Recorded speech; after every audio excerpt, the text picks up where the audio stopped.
Tonight, the Blue Jackets take on the Arizona Coyotes for the second time this season, and the Coyotes are going for the season series sweep. They won in Arizona at the beginning of January by the score of 6-3. Jody, the Blue Jackets come into this game tonight having played two pretty good games in Florida, but unfortunately, each one they lost. Yeah, this is a new month for the Columbus Blue Jackets. You know, in November, they turned the page, went and had a great December. Turned the page on January, started tonight at home against the Arizona Coyotes. I don't mind the talk about the good effort, but the team has got to get the 2 points. Well, and this team is really juggling the lineup right now because they don't have enough healthy forwards. Matt Calvert will sit out again tonight. That means a defenseman has to move up front. In the last game, it was Jordan Leopold. Tonight, he'll go back to the blue line. Kevin Connaughton is going to play forward on the fourth line tonight, and he says he won't change his own personal game much. I think I'm just going to keep it the same. I just got to focus on moving my feet, and when I get the puck, I'm going to try and shoot as much as possible. And it's obviously different positioning and everything up front, so do a little systems review with the coaches before the game and just make sure I'm doing my job as a forward out there. Not that you were ever a defenseman moving up to play forward, but what is the challenge for those guys when they go from one position to another? Well, defense, when you're on the back end, you see all the plays. You see the plays in front of you. As a winger, and Kevin Connaughton and Ryan Murray spoke to this, things happen quicker. You get that puck, people are coming at you, you're a target. So instead of controlling the play, they have a lot of guys hunting them down. So they want to put you on the forecheck tonight and get in the offensive zone. Let's talk about another winger, and that is Jack Shelley. He had missed games with injury. He's come back, and over the road trip, started playing with Artem Anisimov and Alexander Wenberg, and he likes that combination.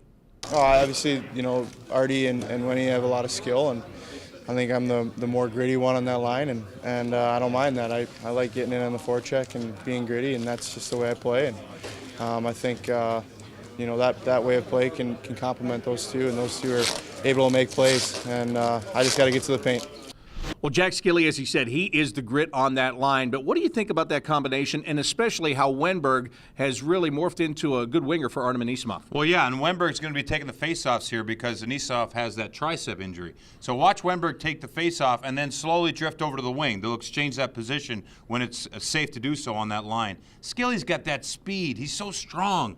He's got to use that tonight on the puck. Watch for that line to produce some offense here tonight. All right, the Arizona Coyotes, they are a team that doesn't score very many goals. They're sitting in a similar situation as the Blue Jackets in the overall league standings. But they are coming off a big win in Montreal. They had to come from behind to win that game. Some of their top players you'll find on the blue line. One of those is Keith Yandel. He's got 34 points on the year. Oliver Ekman-Larsson just played in the All-Star game here last week. He's back in the building tonight. And another guy that's back and is getting a lot of attention is centerman Antoine Vermette. As a matter of fact, he's having a great year, and a lot of people are throwing his name around when it comes to trade talks. Well, this is a team that's not doing very well, lower than expectations. Vermette, the free agent, he's a very attractive guy right now in the market. Watch for him, especially number one guy to go after at the trade deadline, and a big summer coming up for him in free agency. Yandel's a guy, a veteran player, another guy. Every trade deadline, he's that guy, that the presence on the blue line that teams covet. So he's a player. Watch for him. Lots of talks about him. And Ekman-Larsson was here last week. Great personality. We got to know him a little bit. Highly skilled, great skater. The Blue Jackets have got to focus on him. That brings us to our YP keys to getting it done. What do the Blue Jackets have to do to get 2 points at home? Bob, they got to get to the paint here tonight. Get some offense, get in there and pay the price, get the goals in on Mike Smith. He loves to play the puck, but go after him and get in those dirty areas right away. And be responsible. If you're the next guy to go on the ice, if you're the player out there doing your job, do it responsibly. Don't make any mistakes. Do it and get off the ice. All right, it's as simple as that. That'll do it for tonight's Time Warner Rink Report. For Jody, Shelley, I'm Bob McElligott. Enjoy the game.